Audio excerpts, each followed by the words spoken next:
এইটা হচ্ছে মেহেরপুর কুষ্টিয়া। মানে হলো এই যে দুই ভাই বসবাস করছে, তো পৃথক হয়ে যদি বসবাস করতে চাই, মধ্যে যদি বাড়কে ঘিরা দিয়ে দেয়, তাহলে ছেলে মেয়ের আর বিবাহ হবে না। কেন? যারা দেখতে বাসবে মেয়েকে ছেলেকে, তারা বলবে এদের ভাই ভাই গন্ডগোল আছে, এর জন্য মধ্যে ঘেরা দিতে দেয়নি। অথচ মোহাম্মদ সাল্লাল্লাহু আলাইহি সাল্লামের নীতি, তার বাড়ি পৃথক হবে, তার বাড়ি পৃথক হবে, ঘিরে দিয়ে, এই কথাই ঠিক। সামাজিকতা চেপে গেছে। আর একটু আগে গেলে সাতক্ষীরা পাবেন, সাতক্ষীরার অবাক, ওইদিকে একটা ঘর এইদিকে একটা ঘর, মধ্যে গরুর গাড়ির রাস্তা। তার কুন্ডা বাড়ির পিছন দিক, কুন্ডা বাড়ির সামনের দিক কিছু বোঝা যায় না। কিভাবে জীবিকা নির্বাহ হয় আপনাদের তা আমার বুঝে আসে না। আমরা যদি পরিবার সহ কোনোদিন আপনাদের বাড়ি চলে আসি, তাহলে আপনার বাড়িটাকে মনে করবে এটা ট্রেন স্টেশন। ট্রেন স্টেশনে যেমন নিজেকে গুটিয়ে রাখতে হবে, তেমন আপনার বাড়িতে এসে গুটিয়ে রাখতে হবে। আপনার বাড়ি যে সবই ফাঁকা, আপনি যে বাড়িতে ঢুকবেন সালাম দিয়ে, সেটা কিভাবে ঢুকবেন? কোনটা দরজা, কোথায় আপনি বলবেন আসসালামু আলাইকুম? রাতে আপনার স্ত্রী যখন শুইতে যাবে, তো বিসমিল্লাহ বলে যে দরজাটা বন্ধ করবে, বাহির দরজা, তো দরজা কোথায়? আমি এইটুকু বুঝাতে গিয়ে আপনাকে বলেছি, এই ছেলে, দয়া করে কোনো কাজ দেখাবেন না, পরিবেশ নষ্ট করবেন না। আপনাকে আমি খুব গরিব মানুষের অবস্থা দেখিয়েছি। আবু হুরায়রা রাদিয়াল্লাহু তাআলা আনহু বলেন, আমি মসজিদে নববীতে পেটটা মাটির উপরে চাপা দিয়ে শুয়ে থাকতাম, উপর হয়ে শুয়ে থাকতাম। সাহাবীরা আমার গায়ের উপরে পা দিয়ে চলে যেত, ওরা মনে করতে এটা পাগল, আমার কোনো দামই দিত না। আর আমাকে যখন খুব ক্ষুধা লাগতো, একবারে ক্ষুধার কারণে বাঁচবো না, তখন কাউকে গিয়ে বলতাম, আচ্ছা ভাই আপনি কি এ হাদিস জানেন, আপনি কি এ হাদিস জানেন? কেন বলতাম? ওই লোকটা যদি কোনো ফাঁকে আমাকে বলে, আবু হুরায়রা তুমি কি খেয়েছ, তখন আমি বলবো না, তখন লোকটা আমাকে খেতে নিয়ে যাবে। উনি সরাসরি খাওয়ার কথা বলতেন না, উনি মানুষকে মসজিদে কি বলতেন, আপনি কি এ হাদিস জানেন, আপনি কি এ হাদিস জানেন, কেন বলতেন? কোন ফাঁকে লোকটা যদি বলে, আবু হুরায়রা তুমি তো হাদিসের কথা বলছো, তো তুমি কি কিছু খেয়েছো, তখন আমি কি বলবো? আমি বলবো না, তখন লোকটা কি করবে? আমাকে খেতে নিয়ে যাবে। ইনি হচ্ছেন আবু হুরায়রা। আবু হুরায়রা রাদিয়াল্লাহু তাআলা একদিন আল্লাহ নবীকে বললেন, আল্লাহ নবী আমার মা আপনাকে গালি দেয়, একটু আমার মায়ের জন্য দোয়া করেন তো আল্লাহ নবী। তখন আল্লাহ নবী বললেন, আল্লাহুম্মা হাদি উম্মা আবি হুরায়রা, আল্লাহ তুমি আবু হুরায়রার মাকে হেদায়েত দান করো, এই দোয়া করলেন। এবার আবু হুরায়রা বাড়ি যাচ্ছেন, দরজা বন্ধ। বলেন তো কি দেখাচ্ছি আপনাকে? সবচেয়ে গরিব মানুষের বাড়ির কি আছে? বাহির দরজা আছে। তাহলে আপনি কি আবু হুরায়রার চেয়ে নিজেকে গরিব মনে করছেন? কেন আপনার বাহির দরজা নাই? কেন আপনার জীবিকা নির্বাহ পশু প্রাণী গরু ছাগলের মতো? আপনি বাড়ির চতুর্দিক ইট দিয়ে ঘেরেন, একটা দরজা করেন, নইলে চট দিয়ে ঘেরেন। চট বুঝেন না? চট ছালা বুঝেন না? সেটা দিয়ে ঘেরেন, একটা দরজা করেন। এ দেখেন গরিব মানুষ দরজা দাঁড়িয়ে আছে, কান লাগিয়ে দেখছে যে পানির শব্দ, কি যে করছে আমার মা। একটু পরে আমার মা দরজা খুলে দিয়েছেন, দেখলাম আমার মায়ের মাথায় কাপড় নেই। তার মানে তার মা অমুসলিম, তবু মাথায় কাপড় দিত। আমার মা তাড়াহুড়া করে এসে দরজাটা খুলে দিয়েছে, দেখলাম আমার মায়ের মাথায় কাপড় নেই। আমার মা তখন আমাকে দেখেই বলছেন, আশহাদু আল্লা ইলাহা ইল্লাল্লাহ ওয়া আশহাদু আন্না মুহাম্মাদুর রাসূলুল্লাহ, আমি সাক্ষ্য দিচ্ছি আল্লাহ ছাড়া কোনো মাবুদ নাই, আমি সাক্ষ্য দিচ্ছি মুহাম্মদ আল্লাহর রাসূল। মানে দোয়া কবুল হয়ে গেছে। ছেলের কাছে মায়ে ইসলাম গ্রহণ করছেন, ছেলের কাছে। আচ্ছা, এই ঘটনা বুখারী মুসলিমের, কেন আপনার সামনে বলছি বলেন তো দেখি? ভুলে গেলেন মনে হয়। বাড়ির দরজা থাকতে হবে, বাড়িটা ঘেরা থাকতে হবে। সবচেয়ে গরিব মানুষের বাড়ি ঘেরা আছে। আব্দুল্লাহ ইবনে মাসউদ রাদিয়াল্লাহু তাআলা আনহু বলেন, রাসূল সাল্লাল্লাহু আলাইহি সাল্লাম বলেছেন, লা তুবাসিরুল মারাতাল মারাতা ফাতানাথা লিজাওজিহা কান ইয়ানজুরু ইলাইহা, কোন মহিলা যেন কোন মহিলার গায়ে হাত না লাগায়। হলুদ মাখাতে পাবে না ভাবি, হলুদ মাখাতে পাবে না চাচাতো খালাতো বোন, কেউ একজন মহিলার গায়ে হলুদ মাখাতে পারে না, তোমার গায়ে তো বহু দূরের কথা। এইভাবে গীত গাওয়া হারাম। রাজশাহী, চাঁপাইনবাবগঞ্জের কোন বিবাহের কোন অংশে একটা অংশ জায়েজ নয়। সবই হারাম। এটা কুষ্টিয়া মেহেরপুরের অনেক অংশে বৈধ হতে পারে। চট্টগ্রামে বিবাহের বৈঠকে বাপ বাদ দিয়ে আর একজন উকিল হয়, তার নাম উকিল বাপ। তো যেদিন থেকে উকিল বাপ হলো সেদিন থেকে উকিল বাপই বাপ। ওই মেয়ের বাড়ি বেড়াতে যায়, ও তার বাপের বাড়ি বেড়াতে আসে, আজ থেকে বাপ। অবাক ধর্ম। আর মেহেরপুর, কুষ্টিয়া, ঝিনাইদহ, সাতক্ষীরা, খুলনা, বাগেরহাট এসব ডিস্ট্রিক্টে উকিল বাপ হয়, তবে সেদিন থেকে উকিল বাপ হয়ে গেছে এই কথা নয়। উকিল বাপ নাজায়েজ। বাপ যদি বেঁচে থাকে দাদা উকিল হতে পাবে না। বুঝাতে পারিনি? বাপ যদি বেঁচে থাকেন তাহলে বড় ভাই উকিল হতে পাবে না। খুতবা পড়ার পরে মেয়ের বাপকে বলতে হবে, আমার মেয়ে খালেদা এত টাকা নগদ, এত টাকা বাকিতে তোমার সাথে বিবাহ বন্ধনে আবদ্ধ হতে রাজি, তুমি তাকে স্ত্রী হিসেবে কবুল করো। বাপে বলবেন, তখন বর জামাইটা বলবে কবুল করলাম। তার নাম বিবাহ। মেয়ের কাছে বিবাহ পড়াতে হবে না, মেয়ের কাছে বিবাহ পড়ানো হারাম। চাঁপায় নবাবগঞ্জে মেয়ের কাছে গিয়ে বলে, অমুক নিবাসী অমুক তোমাকে বিবাহ করতে এসেছে, এত টাকা সত্ত্বে তুমি মোহর হিসাবে কবুল করে তাকে স্বামী সত্ত্বে কবুল করো। তখন মেয়েটা বলে কাবিল, তো কবুল করলাম। তখন আশেপাশে যারা থাকে তারা কেউ লোকটা বলে, এই তোমরা শুনেছ? জি হ্যাঁ শুনেছি। তবে চাঁপাই নবাবগঞ্জ রাজশাহীতে এসে পুরুষের কাছে বরের কাছে সবাই বসে পড়ে। রংপুর, দিনাজপুর, লালমনিরহাট, নীলফামারী, কুড়িগ্রাম, পঞ্চগড়, ঠাকুরগাঁ, গাইবান্ধা এইসব জায়গাতে ওরা ভেতর থেকে এসে বসতে পাবে না। ওরা বরের পাশে এসে দাঁড়িয়ে থাকবে সবাই। যারা বসে আছে তারা বলবে, এই তোমরা কে? তখন ওরা বলবে আমরা এ বিবাহের উকিল। এরা বলবে কবুল করেছে। তখন ও বলবে যে ওরা বলবে কবুল করেছে। তোমরা শুনেছ? জি হ্যাঁ শুনেছি। তাহলে বসো। মনে হচ্ছে পাগলামি কারবার, হিন্দুদের বিবাহ।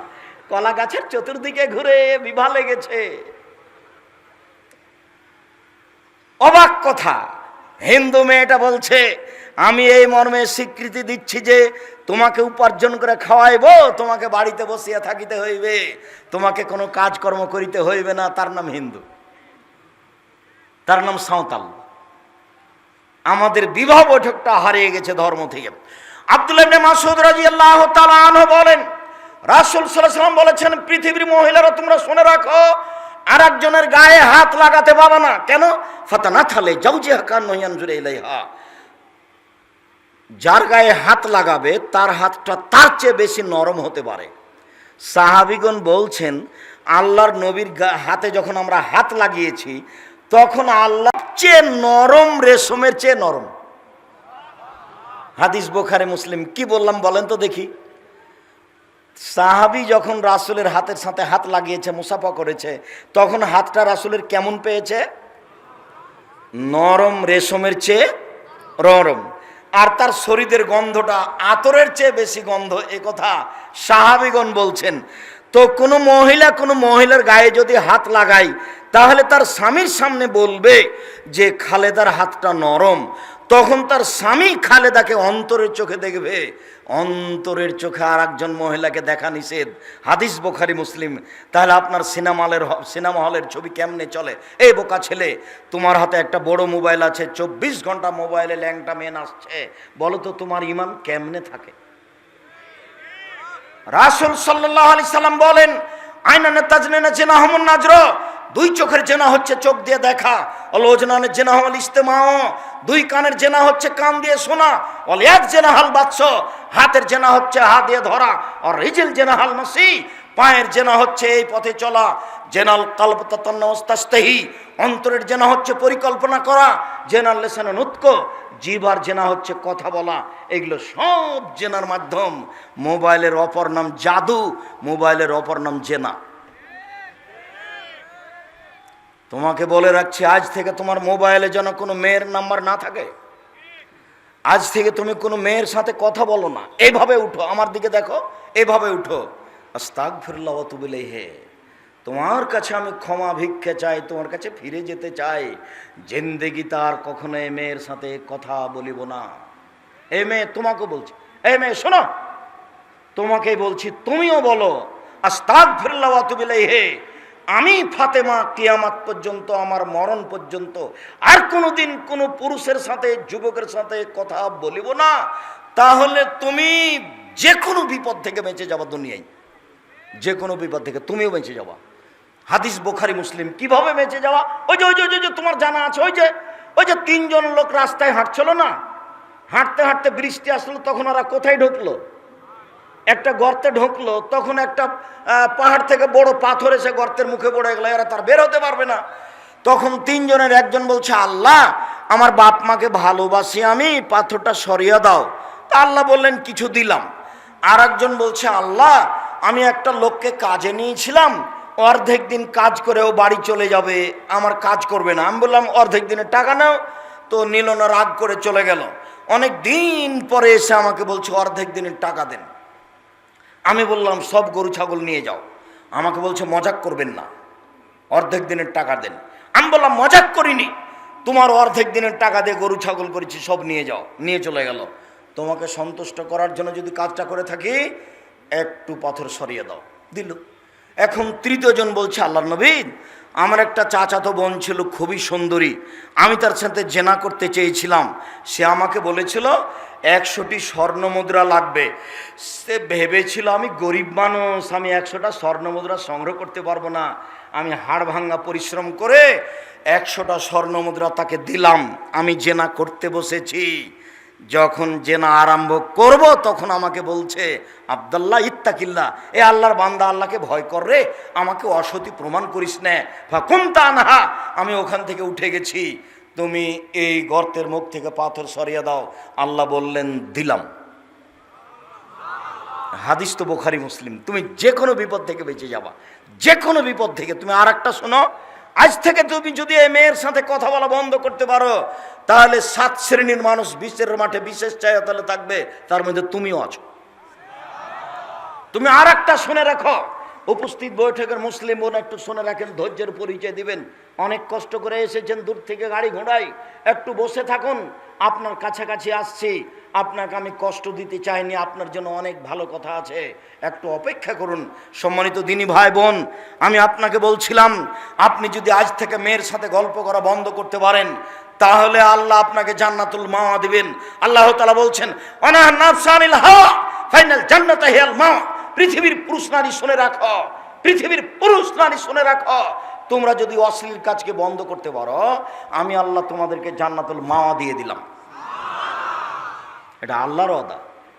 আপনি একটু আগে আসেন, মেয়ে তুমি আগে আসো, তোমার মোবাইলের জন্য আজ থেকে আর কোনোদিন যুবকের নাম্বার না থাকে। দেখো আমার বক্তব্যের সাথে মুনাফিকি করো না, দেখো তুমি আমার বক্তব্যের সাথে মুনাফিকি করো না। বক্তব্যের সাথে মুনাফিকি করে সফল হতে পারবে না। তুমি এসেছো কোরআন হাদিস শোনার জন্য, আমিও চাচ্ছি তোমাকে শোনাতে, তুমি ভদ্রতা বজায় রেখো। শোনো, আবু সাঈদ খুদরি রাদিয়াল্লাহু তাআলা আনহু বলেন, রাসূল সাল্লাল্লাহু আলাইহি ওয়াসাল্লাম বলেছেন, আল মারাতু আওরাতুন, মহিলারা হচ্ছে ঢেকে রাখা বস্তু। ফাইজা খারাজাত, ও যখন বাড়ি থেকে বের হয়, ইস্তাসরাফাহা শয়তান, শয়তান তখন তাকে ভুল পথে নিয়ে যায়। তুমি একবার এইদিকে হাঁটো, একবার ওইদিকে হাঁটো, একবার হাতে মা চুলে হাত দাও, একবার ভাঁজ করে কথা বলে, দেখেন না কেমন কেমন করে।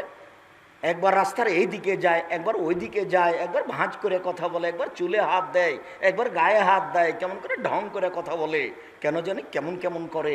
শয়তান ধরেছে তাকে। এ কথা আল্লাহর নবী বলছে। আবু হুরায়রা রাদিয়াল্লাহু তাআলা আনহু বলেন, রাসূল সাল্লাল্লাহু আলাইহি সাল্লাম বলেছেন, সিনফানে মিন আহলিন নার, পৃথিবীর মানুষ শুনে রেখো, 2 শ্রেণীর মানুষ জাহান্নামে যাবে, আমি তাদের দেখিনি। পৃথিবীর মানুষ শুনে রেখো, 2 শ্রেণীর মানুষ জাহান্নামে যাবে, আমি তাদের দেখিনি। এক, ওদের হাতে থাকবে লাঠি, গাভীর লেজের মতো, একদিক মোটা একদিক চিকন, এরা দিয়ে মানুষকে মারবে, এরা জাহান্নামে যাবে, এদের আমি দেখিনি। আরেক শ্রেণীর মানুষ নিসাউন, মহিলা, কাশে এতন, কাপড় পরে থাকবে, আর এতন উলঙ্গ। এই তোমার গায়ের পোশাকটা তোমার কাছে কেমন? তোমাকে বলছি। এই শোনাই, গল্প করছো কেন? তোমাকে বলছি। তোমার মা তোমার পাশে বসে আছে, দেখো ছোটবেলা ওজ পরে বসে আছে, দেখো তোমার মায়ের গায়ের অর্ধেক নিচের দিক ফাঁকা আছে। বলো এটা কি? বলো যে আমরা মুসলিম মেয়ে, বলো যে আমার মা মুসলিম। তোমাকে আমি অপমান করিনি, তুমি আমার দিনী বোন, তোমার মা দিনী বোন, তোমার জন্য কল্যাণ কামনা করতে এসেছি। সম্মানিত দিনী বোন, আপনাকে যথাযথভাবে মূল্যায়ন করতে চাই। আপনি একটু ফিরে আসার চেষ্টা করুন, আপনার জন্য ভালো হবে। আর আপনি জাহান্নাম থেকে বাঁচার চেষ্টা করেন। দুই একটা কথা। এক, আল্লাহর নবী ঈদের মাঠে গেলেন, মহিলাদের সামনে গিয়ে বললেন, ইয়া মাশারান নিসা, হে মহিলাদের দল, তাসাদ্দাকনা ফাইন্নী উরিতুকুন্না আকসারা আহলিন নারে, তোমরা দান করো, তোমাদেরকে আমি বেশিরভাগ জাহান্নামে দেখছি।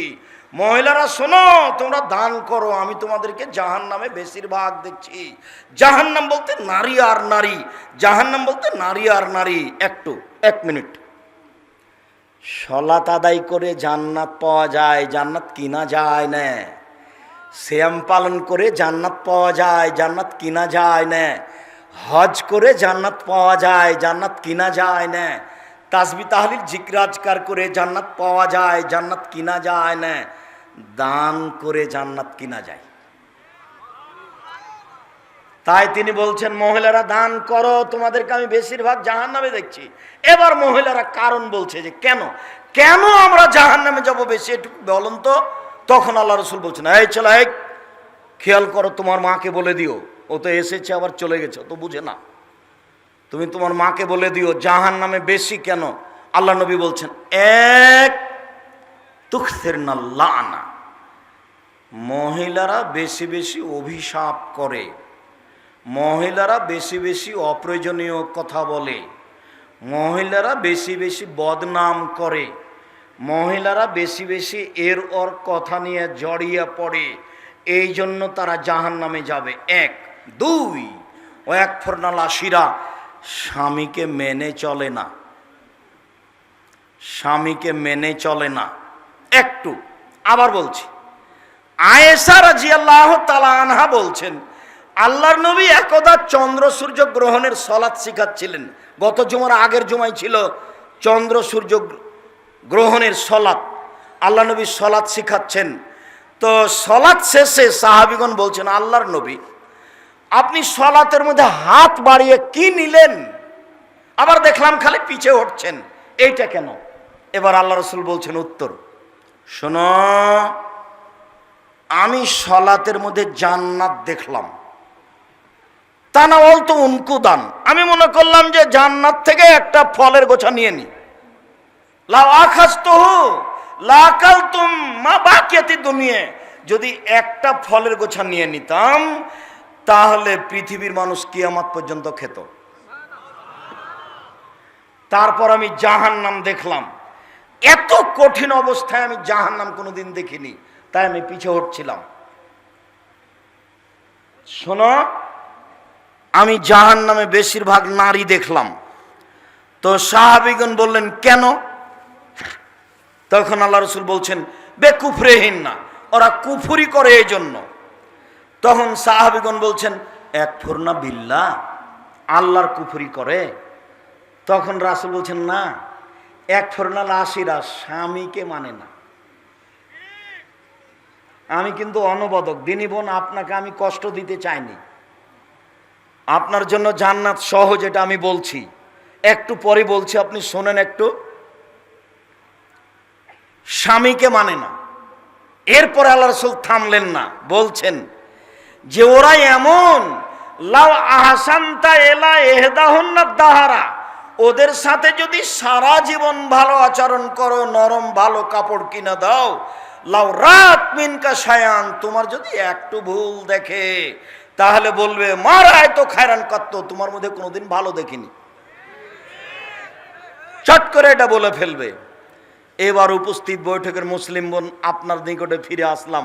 আব্দুর রাজ্জাক সাহেব আমাদের ব্যাপারে অনেক বলেছেন, একটু জান্নাতের দুই একটা কথা বলেন। জি, আপনার জন্য জান্নাত সহজ। দিনী মুসলিম বোন, আপনার জন্য জান্নাত সহজ। চারটা কাজ করলে আপনি জান্নাতের যে কোনো দরজাতে ঢুকতে পাবেন। এক, সলাত খামসাহা, 5 ওয়াক্ত সলাত আদায় করলে জান্নাতের সব দরজাতে ঢুকতে পাবেন। 2, সমাত সাহারাহা, রমজান মাসে সিয়াম রোজা থাকলেই জান্নাতের সব দরজা দিয়ে ঢুকতে পাবেন। 3 আতাত বালাহা, স্বামীকে মেনে চললে জান্নাতের সব দরজা দিয়ে ঢুকতে পাবেন। 4 আহসানাত ফারজাহা, জেনায় লিপ্ত না হলে জান্নাতের সব দরজা দিয়ে ঢুকতে পাবেন। 4টে হয়ে গেল। তার মধ্যে একটা আপনার কাছে ভারী। 1 5 ওয়াক্ত সালাত, আপনি তা পারেন। 2 রমজান মাসের রোজা, এটাও আপনি পারেন। 3 জেনা কোনোদিন হয়নি, এটাও ভালো। 4 স্বামীকে মেনে চলা। আব্দুর রাজাক সাহেব, এটাই তো কঠিন। আমি আপনার দিনী ভাই, আপনাকে আমি পরামর্শ দিচ্ছি, তিতে লাগলেও স্বামীকে মানেন, মিঠা লাগলেও স্বামীকে মেনে চলেন, গালি দিলেও আপনি মেনে চলেন, আপনার জন্য ভালো হবে। যদি আপনি না পারেন তাহলে সংসার ত্যাগ করেন, ত্যাগ করা সহজ। কাজীর কাছে যান, চেয়ারম্যানের কাছে যান, গিয়ে বলেন আমার স্বামীর সাথে আমার সংসার হবে না, সম্ভব নয়, ভিন্নর ব্যবস্থা করে দেন। একটা তালাকনামা, খোলা তালাক লিখে স্বামীর বাড়ি পাঠিয়ে দেন। 30 দিন পরে আপনি অন্য জায়গাতে বিবাহ বসেন, এর নাম খোলা তালাক, আপনার অধিকার আছে। আপনাকে আমি এই পরামর্শ দিইনি, তবে আপনি অধিকার গ্রহণ করতে পারেন। আমি বলছি কষ্ট হলেও মেনে চলেন। মাস মাস কথা বলছেন না, সপ্তাহ সপ্তাহ কথা বলছেন না। মেয়েকে বলছেন আম্মু তোমার আব্বাকে খাবার দিয়ে আসো, বৌমাকে বলছেন বৌমা তোমার শ্বশুরকে খাবার দিয়ে আসো। আর কোনো সময় আপনি যখন 1 গ্লাস পানি নিয়ে যাচ্ছেন, তখন গ্লাসটা এভাবে রাখছেন, থ্যাকস করে রেখে এভাবে চলে যাচ্ছেন। এইভাবে সংসার করতে হবে না, এইভাবে জাহান্নাম যেতে হবে, দরকার নাই এই সংসারে। আমি আপনাকে পরামর্শ দিচ্ছি, আপনি মেনে নেন, ভালো হবে। সম্মানিত দ্বীনি বোন, রাসূল সাল্লাল্লাহু আলাইহি ওয়াসাল্লাম বলেন আদ-দুনিয়া কুল্লুহা মাতা ওয়া খায়রু মাতা'id দুনিয়াল মারাতু সালেহা। সারা পৃথিবী সম্পদ, সবচেয়ে উত্তম সম্পদ হচ্ছে নারী। এই ভাষা রাসূল সাল্লাল্লাহু আলাইহি ওয়াসাল্লাম শুধু নারীদের জন্য বলেছেন, কোনো পুরুষের জন্য বলেননি। 1 মিনিট এইদিকে দেখেন, মানালা জারিয়াতাইনে, কেউ যদি 2টা মেয়ের লালন পালন করে, হুয়া আনা ফিল জান্নাতে হাকাজা, সেই ব্যক্তি আর আমি জান্নাতে এইভাবে থাকব। তখন আঙ্গুল 2টিকে তিনি জমা করে দেখালেন। পৃথিবীর মানুষ শোনা রাখো, কেউ যদি 2টি মেয়ের লালন পালন করে, তাহলে সে ব্যক্তি আর আমি জান্নাতে এইভাবে থাকবো। তো তার যা 7টা মেয়ে, তার জান্নাত চলেই গেছে, মরেনি সেই জন্য। 3টে মেয়ে যার জান্নাতে চলে গেছে, মরেনি সেই জন্য। আল্লাহ নবী বলছেন কেউ যদি 2টা মেয়ের 1টা মেয়ের লালন পালন করে, তাহলে মেয়েটা হয়ে যাবে মধ্যে, ওইদিকে হবে জাহান্নাম আর এদিকে থাকবে তার বাপ। মধ্যে আছে মেয়ে, ওইদিকে আছে জাহান্নাম আর এদিকে আছে তার বাপ। বুঝাতে পারলাম না? আগে তার বাপের জান্নাত হবে, তারপরে তার মেয়ে জান্নাতে যাবে। আপনি বুঝতে পারেননি নারীদের কত মর্যাদা, আপনি হিসাব করতে পারেননি তাদের আল্লাহ কত সম্মান দিয়েছে। রাসূল সাল্লাল্লাহু আলাইহি ওয়াসাল্লাম বলছেন আন-নবিয়্যু ফিল জান্নাহ, নবী জান্নাতে যাবে। অশহীদু ফিল জান্নাহ, শহীদেরা জান্নাতে যাবে। অসিদ্দিকু ফিল জান্নাহ, সত্যবাদীরা জান্নাতে যাবে। ওয়াল নিসায়ে ফিল জান্নাহ, মহিলারা জান্নাতে যাবে। এখানে আপনার নাম আসেনি, তবে যখন মহিলারা জান্নাতে যাবে বলেছেন আল্লাহ নবী, তখন একটা কথা লাগিয়ে রেখেছে। সেটা হলো এই যে যারা বেশি বেশি সন্তান দিতে পারে, যারা বেশি বেশি স্বামীকে প্রেম বিনিময় ভালোবাসা দিতে পারে, যারা স্বামীর ব্যথার সাথে সমব্যথিত হয়, তাকে ভালো পরামর্শ দিতে পারে। স্ত্রী হিসাবে স্বামীকে পরামর্শ দেওয়ার মতো বুদ্ধি থাকতে হবে। 1 মিনিট, এই ছেলে, কথা তোমাকে নিয়ে যেতে হবে, সাবধান, একটু বসো, এদিকে শোনো। খাদিজাকে এসে আল্লাহর নবী বলছেন, গারে হীরা থেকে এসে আল্লাহ নবী বলছেন খাসি তলা নাফসি, খাদিজা আমার যে কি হয়, আমি মরে যাই নাকি, আমি খুব ভয় পাচ্ছি। ঘন্টার শব্দে কে যেন আমার কাছে আসলো, আমাকে চেপে ধরলো, চেপে ধরে বলছে পড়েন। আমি বললাম আমি পড়তে জানি না। বলছে পড়েন। আমি বললাম আমি পড়তে জানি না। বলছে পড়েন। আমি বললাম আমি পড়তে জানি না।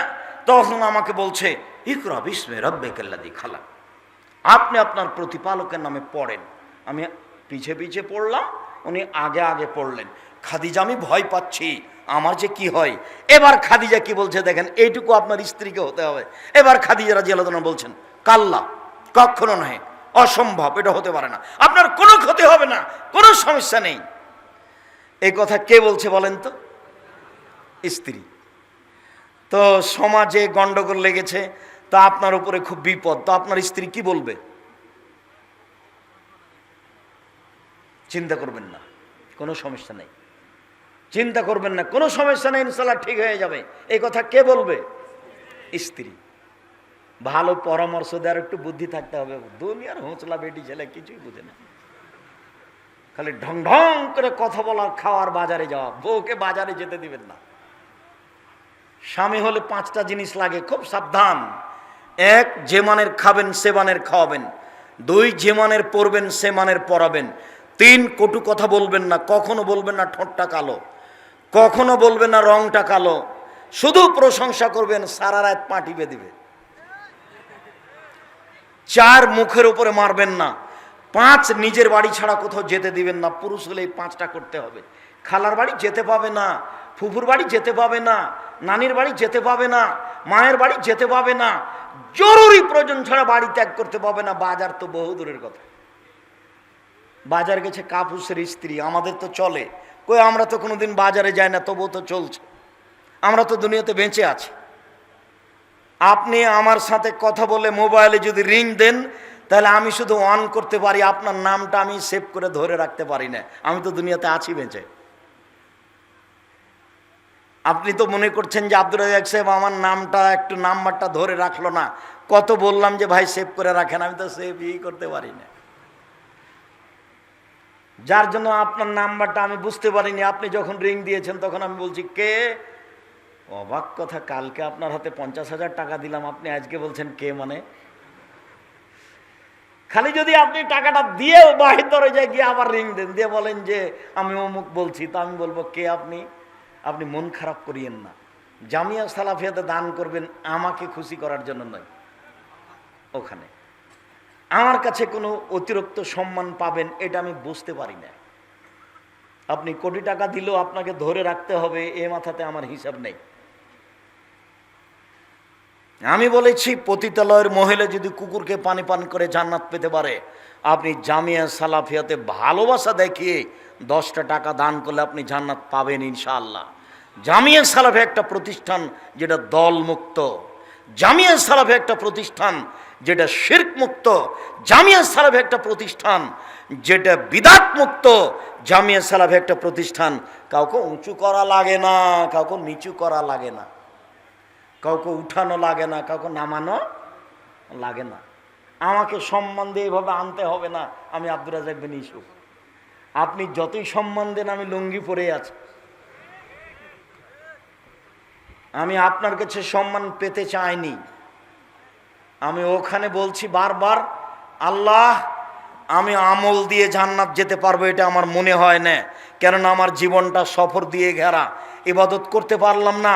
আমার দিনী ভাই বোন যারা আমার কথা মেনে চলে, ওখান থেকে কিছু আমাকে নেকি দিয়ে বিচারের মাঠে পার করে দিও। আপনার উপরে আমার অনেক ভালোবাসা। আপনি যে দূর দূরান্ত থেকে এসে বসে কথা শুনছেন, আমার অন্তরের সাথে আপনি লেগে আছেন। যতক্ষণ আমি আছি ততক্ষণ ভুলে পেশাব লাগুক, পায়খানা লাগুক, আপনি মাঠ থেকে উঠবেন না। আপনাকে আমি অনেক ভালোবাসি। আপনি আমার ভালোবাসার দিনী ভাই, দিনী বোন। আপনার আমলের দিকে আমি একটু চেয়ে আছি। আপনি যদি রাতে উঠে 2 রাকাত সালাত আদায় করতে পারেন, আমি যেটা বলেছি, আপনি যে নেকি পাবেন আমি ওখান থেকে কিছু পেয়ে যাব ইনশাআল্লাহ। ওইটুকুই আমার আশা।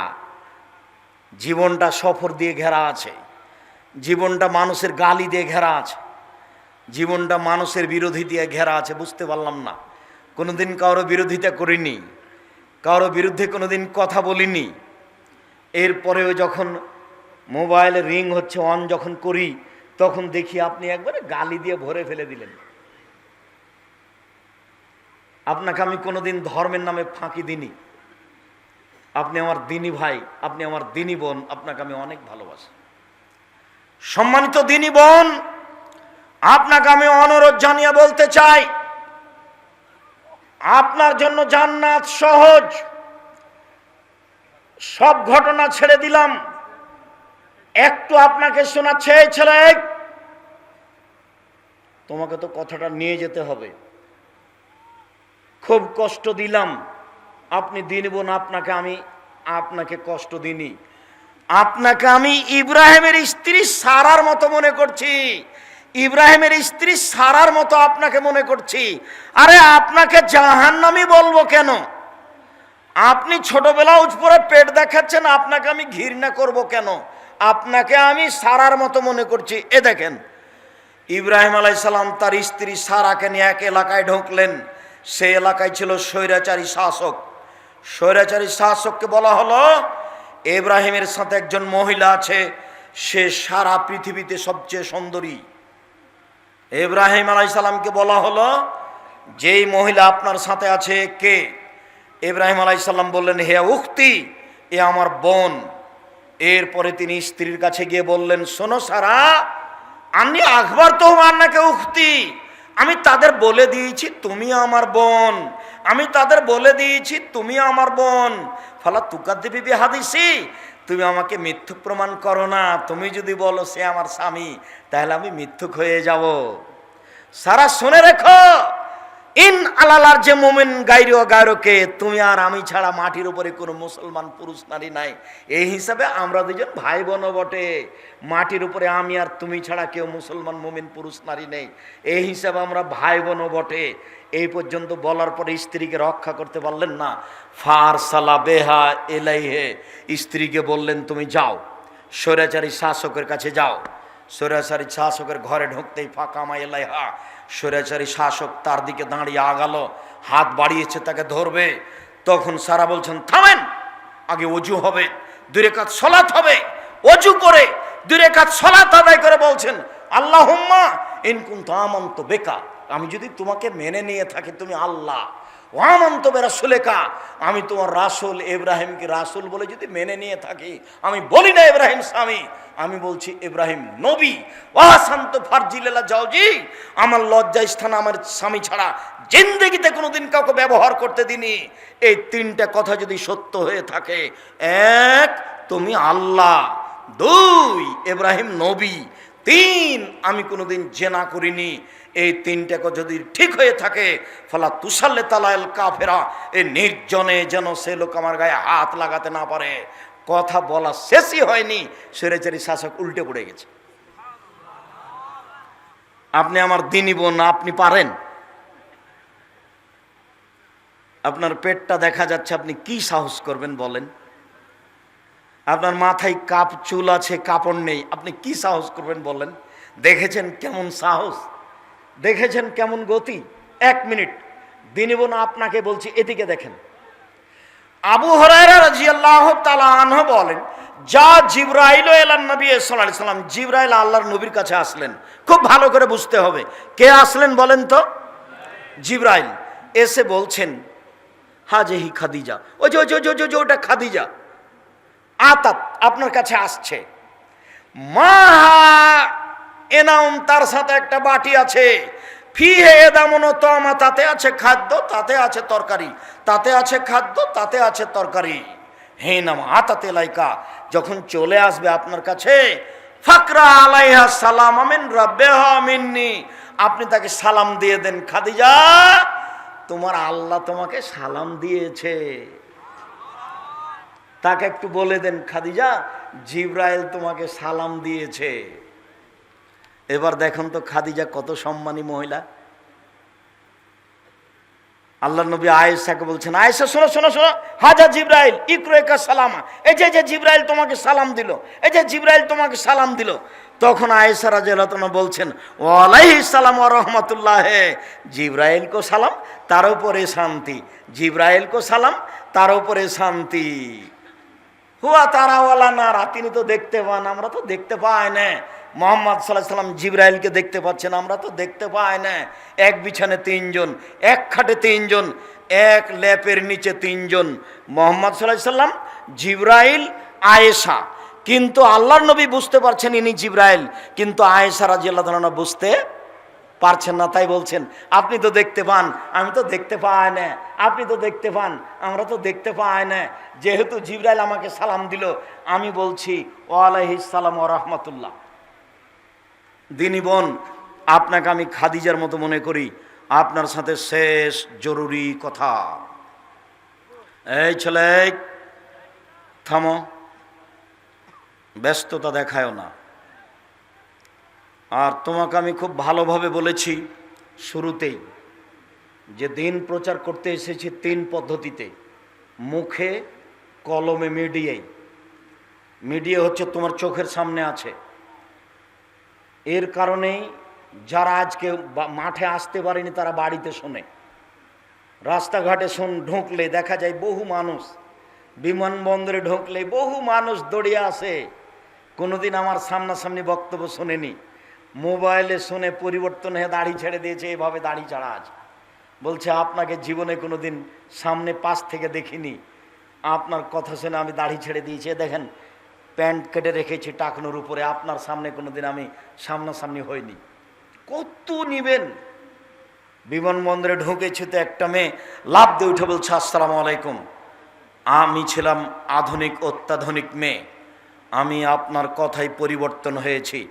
তখন আমি বলছি এত শক্ত কথা শুনতে পারো?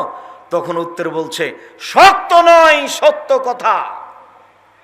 তার এটা মুখের ভাষা। কাজেই আপনাকে আমি কষ্ট দিয়ে কোনো কিছু বলতে চাইনি। আপনি আমার দিনী বোন, 1 মিনিট দেখেন তো একটু। আচ্ছা, আপনি বলতে পারেন দিনী বোন, আল্লাহর নবী কোথায় মারা গেছেন? মুহাম্মদ সাল্লাল্লাহু আলাইহি ওয়াসাল্লাম কোথায় মারা গেছেন? আয়েশা রাদিয়াল্লাহু তাআলার ঘরে। তো কবর কোথায় হলো? আয়েশা রাদিয়াল্লাহু তাআলার ঘরে কবর হলো। এবার আয়েশা রাদিয়াল্লাহু তাআলা বলছেন, আমি ঘরে যাই, আমি মনে করি আমার স্বামীর কবর, মাথায় আমি কাপড় দিই না, এমনিতে যাই। কয়দিন পরে হলো আমার বাপের কবর, তো আমি এমনিতে যাই। কেন? এটা আমার স্বামীর কবর, এটা আমার বাপের কবর, আমি মাথায় কাপড় দিই না। কয়দিন পরে হলো উমর রাদিয়াল্লাহু তাআলা আনহুর কবর, আমি আর মাথায় কাপড় না দিয়ে যাই না, একবারে মাথায় কাপড় দিয়ে নিজেকে গুটিয়ে নিয়ে যাই। কেন? এখানে আর একজন বেগানা পুরুষের কবর আছে, এই জন্য। আয়েশা কবরকে লজ্জা করেন, কবরকে। আর আপনি গ্রামের সবাই নাকি আপনার চাচা, তাই আপনি নির্দ্বিধায় কথা বলছেন। স্কুলে নাকি সবাই আপনার ভাই, স্যারেরা নাকি সবাই আপনার বাপ, বাপ তুল্য যে স্যার। আর আপনিও ভুল বুঝছেন, মেয়েকে পড়াতে দিচ্ছেন প্রাইভেট। এইভাবে কি ধর্ম চলে? সম্মানিত দিনী বোন, আপনি ধর্মকে মূল্যায়ন করেন। 5 ওয়াক্ত সালাত, 2 হালাল রুজি, 3 কোরআন তেলাওয়াত, 4 আড্ডা পিটবেন না কোথাও বসে, দোকানপাটে বসে আড্ডা পিটবেন না, নিষেধ, একবারে কঠোরভাবে নিষেধ। 4 শ্রেণীর মানুষের কবরের শাস্তি হবে না। 4টা থাকলো উপদেশ, নসিহত, আর 4টা থাকলো 4 শ্রেণীর মানুষের কবরের শাস্তি হবে না। 1 জুমার দিনে মারা যায় যে, 2 পেট ব্যথায় মারা যায় যে, 3 শহীদ হয় যে, 4 সূরা মুলক পড়ে যে। উপরের 3টা করতে পারবেন না। কেন? জুমার দিনে মরণ হবে কিনা তা আপনি জানেন না। 2 আপনি শহীদ হবেন কিনা তা আপনি জানেন না। কে যে শহীদ? বাংলাদেশে হিন্দুও শহীদ। 3 পেট ব্যথায় মারা গেলে, কোন ব্যথায় যে আপনি মারা গেলেন, শহীদ কিনা বলা যায় না। 4 সূরা মুলক, আপনি রাতে সর সমাতে সূরা মুলক পড়বেন, কবরের শাস্তি হবে না। এই কথা মুহাম্মদ সাল্লাল্লাহু আলাইহি ওয়াসাল্লাম বলেন। নিয়ে যাচ্ছি আমার কলমের মধ্যে সবচেয়ে যেটা জামিয়া সালাফের মুখপাত্র কলম, সেটা হচ্ছে মাসিকা লিতেশাম পত্রিকা। আমি 12 জন মুফতি ঠিক করেছি, এর জন্য বড় বড় মহাদ্দেশ, দেশ বিদেশের যারা ফতোয়া ঠিক করবে। প্রায় 16 থেকে 18 জন লেখক কর্মচারী রয়েছে, ব্যয়বহুল লক্ষ লক্ষ টাকা এর পেছনে খরচ আছে। আপনি একে স্বাভাবিক মনে করবেন না, মনে করবেন না যে এটা মনে হয় সেটা, যে কি করলে কি হয়। বইয়ের নাম কি? কি করলে কি হয়? বইয়ের নাম কি? কি করলে কি হয়? কি করলে কিছুই হয় না, ছাই হয়, শিরক হয়। আপনি পড়ে দেখেন, কোনো কথা সেখানে ঠিক নেই। কলমে ওইসব মিথ্যে কলমের বিরোধিতা করার জন্য আমি মুখেও দিয়ে একটা কথা বলেছি। তার মধ্যে একটা বলেছি যেটা আপনার শতদিনের জানা আছে, বইয়ের নাম মুকসেদুল মুমিনিন। এ বই একটা হেডলাইন আছে, অবিবাহিত ছেলে মেয়ের পড়া নিষেধ। হেডলাইনই ঠিক নয়, মানে যেই দেখে সেই পড়তে চায়। কি লেখা আছে এখানে? তুমি এটাকে হাসি দিয়ে প্রকাশ করো না, এটাকে ব্যথা দুঃখ দিয়ে প্রকাশ করো। তোমাকে এই বই সংশোধন করতে হবে। সেখানে তিনি হেডলাইনের পরে লিখছেন যে সফরের পূর্বে স্ত্রী মিলন হলে ছেলে টেরা হয়, ভরা পেটে স্ত্রী মিলন হলে ছেলে কানা হয়, চন্দ্র সূর্য গ্রহণের সময় স্ত্রী মিলন হলে ছেলে ল্যাংড়া হয়। একবারে সব কথাগুলি কোরআন মাজিদের সরাসরি বিপরীত, বিরুদ্ধে। আল্লাহ তাআলা বলছেন নিসাউকুম হারসুল লাকুম ফাতু হারসাকুম আন্না শিতুম। পৃথিবীর মানুষ তোমাদের স্ত্রী, তোমাদের জমি। পৃথিবীর মানুষ তোমাদের স্ত্রী, তোমাদের ক্ষেত। তোমরা তোমাদের জমিতে, তোমাদের খেতে আসো তোমাদের ইচ্ছা মতো। সকালেই কি, বিকেলেই কি, দুপুরেই কি, ভরা পেটেই কি, সফরের পূর্বেই কি, চন্দ্রগ্রহণ লাগলেই কি আর না লাগলেই কি। মুসলমানের আকীদাকে নষ্ট করার জন্য পুরো আলোচনাটাই ভাবে লিখে রেখেছে। যত মিথ্যা কলম আছে, যত মিথ্যা বক্তব্য আছে, মানুষের যে আকীদা আদর্শের পরিবর্তন হয়েছে, এইগুলোকে সংশোধন করার জন্য জীবন বাজি রেখে চেষ্টা চালিয়ে যাচ্ছি। তবে আমি মানুষ, কোনো জায়গাতে ভুল থাকতেও পারে, সম্ভবপর চেষ্টা চালাচ্ছি যেন জাতির সামনে ভুল না করি। যার কারণে বলেছি, জাতির যদি রাস্তাঘাট করে দিতে না পারি, জাতির যদি স্কুল কলেজ করে দিতে না পারি, জাতিকে চূড়ান্ত সঠিক ধর্ম দিতে পারবো ইনশাআল্লাহ। ধর্মের ব্যাপারে জাতিকে ফাঁকি দিয়ে পরকাল হারাতে রাজি নই।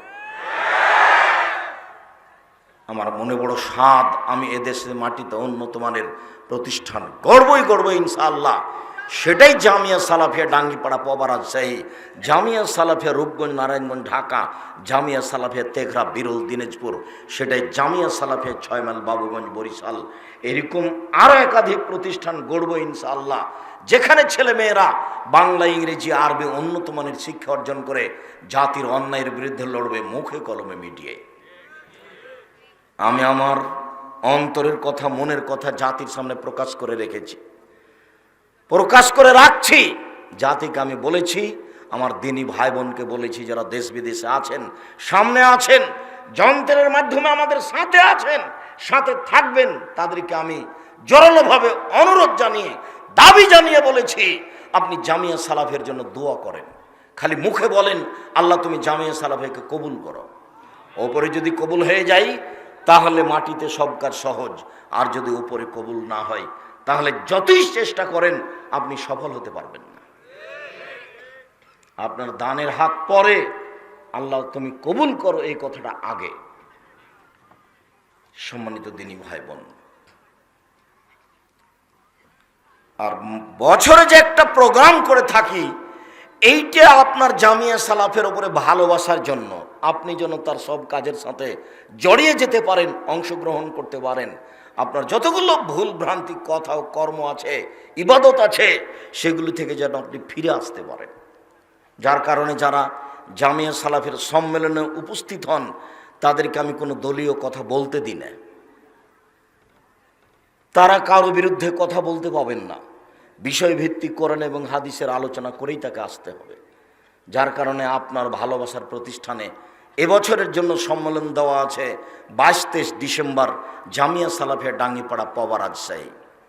এবছরের সম্মেলন দেওয়া আছে সালাফি কনফারেন্স, জামিয়া সালাফিয়া রূপগঞ্জ নারায়ণগঞ্জ ঢাকা, 2রা-3রা মার্চ।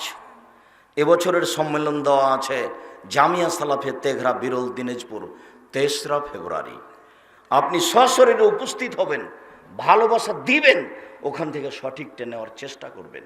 সম্মানিত দিনী ভাই বোন, জামিয়া সালাফের পক্ষ থেকে একটি ব্যবস্থাপনা আছে, মাসিক অনলাইন আল ইতেসাম টিভি।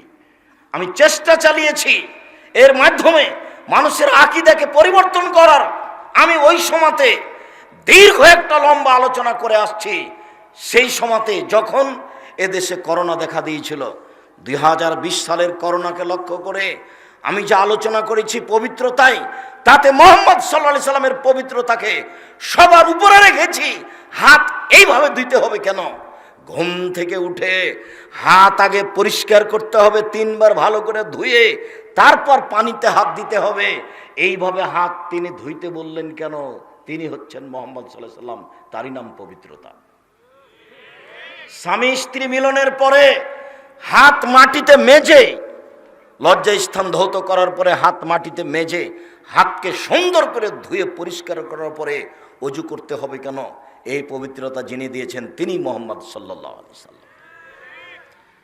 ওযু করার সময় কোনই পর্যন্ত হাত যখন ধুইব তখন তো কবজি পর্যন্ত ধোয়া হয়েই যাবে, তা আগেই কেন কবজি পর্যন্ত ধৌত করতে হবে? এটা তো বেকার হয়ে গেল। তাহলে মুহাম্মদ সাল্লাল্লাহু আলাইহি সাল্লাম কোনো বেকার কাজ করতে বলেছেন? অপ্রয়োজনীয় কাজ করতে বলেছেন? হাত কবজি পর্যন্ত ভালো করে 3 বার পরিষ্কার করে ধুইতে হবে, এরপরে হাতটা এখন পানি নিয়ে মুখে দেওয়ার উপযুক্ত হয়েছে। পবিত্রতা মুহাম্মদ সাল্লাল্লাহু আলাইহি সাল্লামের। এইসব কি দিয়ে হাত পরিষ্কার করবেন?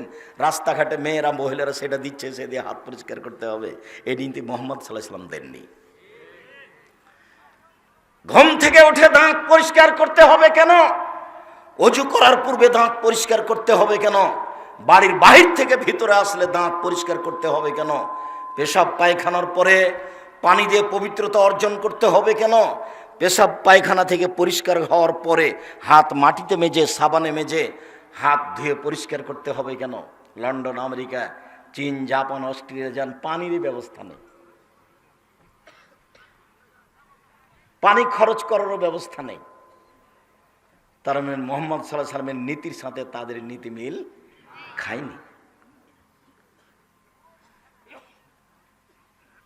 একটা মানুষকে গোসল দিলে তাকে আবার গোসল করতে হবে কেন? লোকটা মারা গেছে, আমি গোসল দিলাম, আমাকে গোসল করতে হবে কেন? একজন মহিলা ঋতু থেকে পবিত্র হচ্ছে, তাকে গোসল করে পবিত্র হতে হবে কেন? জুমার দিন একজন মানুষকে গোসল করতে হবে কেন? পবিত্রতার আলোচনার শুরু থেকে বলে এসেছি, করোনা ভাইরাস মহামারী নয়, করোনা ভাইরাস ছোঁয়াচে রোগ নয়। মুহাম্মদ সাল্লাল্লাহু আলাইহি সাল্লাম ছোঁয়াচে রোগকে নাকচ করে দিয়েছে। ওই সময় আমি বলেছিলাম, কারো যদি করোনা হয় আমি তার সাথে একসাথে খেতে প্রস্তুত, এক প্লেটে। যদি কেউ করোনায় মারা যায় তাহলে আমি তার গোসল দিতে প্রস্তুত, জানাজা দিতে প্রস্তুত। এতে যদি আমারও করোনা হয় তাহলে আমি বলবো না এই কারণে হয়েছে, আমি বলবো পৃথিবী সৃষ্টির 50,000 বছর পূর্বে মানুষের ভাগ্য লেখা হয়েছে, তার কর্ম, সুবিধা অসুবিধা, অসুখ বিসুখ লেখা হয়েছে, সেই দিন করোনা আমার নামে লেখা হয়েছে, যার কারণে হলো এটা আমি বলবো। আমি অল্প সময় বাঁচতে এসে ওর নাম দিয়ে শিরক করে হায়াতকে বাড়াতে রাজি নই। আপনি এমনি মাস্ক পরেন, এখন পরেন, ধুলাবালি আছে এর জন্য আপনি পরে থাকেন। ওই অসুখ থেকে বাঁচার জন্য, ব্যাধি থেকে বাঁচার জন্য, ওই বিপদ থেকে রক্ষা পাওয়ার জন্য আপনি এটা করবেন কেন? সম্মানিত দিনী ভাই বোন, আমি আপনাদেরকে অনুরোধ জানাচ্ছি, যে যেখানে আছেন নিজ নিজ স্থানে দাঁড়িয়ে হোক বসে হোক ভদ্রতা বজায় রেখে চুপচাপ আলোচনা শোনার চেষ্টা করবেন। দয়া করে রাস্তাঘাটে থাকবেন। এই ছেলেরা, এই এখান থেকে যাওয়ার সময় কেউ মোটর সাইকেল বা কোনো কিছু জন্য স্টার্ট দিয়ে না নিয়ে যেতে পারে, তোমরা তার সাথে থাকবে, পার করে দেওয়া, ওখানে যাবে, তারপরে স্টার্ট দিবে গাড়ি। নিজেকে কোনো সময় পশু প্রাণী মনে করো না। আপনারা যারা আছেন নিজেকে গরু ছাগল মনে করবেন না, মানুষ মনে করবেন। মহান আল্লাহ বলেন, বুঝে না ওরা, অন্তর আছে বুঝে না, বুঝা দরকার ছিল। শুনেও শোনে না ওরা, কান আছে শোনে না, কান শোনা দরকার ছিল। দেখেও দেখে না ওরা, চক্ষু আছে দেখে না, দেখা দরকার ছিল। উলায়েকা কাল আনাম, তারা পশু প্রাণীর মতো, তারা গরু ছাগলের মতো, তারা কুকুর শ্রীগালের মতো, বালহুম আদাল, বরং তার চেয়ে খারাপ। আল্লাহ বলছেন কুকুর শ্রীগালের চেয়ে খারাপ মানুষ। তবে তিনি বলেননি, তবে আল্লাহ তাআলা বলেননি যে মানুষ কুকুর শ্রীগাল, এ কথা বলেননি। বলেছেন তার মতো। কেন? কুকুর শ্রীগাল কোনোদিন তার নীতি থেকে ফিরে আসতে পারবে না, মানুষই পারে। কুকুর শ্রীগাল, পশু প্রাণী, গরু ছাগল তার নীতি থেকে ফিরে আসতে পারে না, কিন্তু মানুষই পারে। জর্দা তামাক ছেড়ে দিতে মানুষই পারে। কতবার আপনাকে বললাম যে 3 শ্রেণীর মানুষ জান্নাতে যাবে না। তিন শ্রেণীর মানুষ জান্নাতে যাবে না বলাটা এইভাবে রাসূল সাল্লাল্লাহু আলাইহি ওয়াসাল্লাম বলছেন, সালাসাতুন, তিন শ্রেণীর মানুষ লা তাদখুলুল জান্নাতা আবাদা, কখনো জান্নাতে যাবে না। এক, মধুমেনুল খামর, যারা নিয়মিত বিড়ি, তামাক, জর্দা, সিগারেট, গুল, নেশাদার দ্রব্য খায়, পান করে। যদিও কুষ্টিয়া, মেহেরপুরে তামাকের চাষ হয়, তামাকের চাষ ছেড়ে দিতে হবে।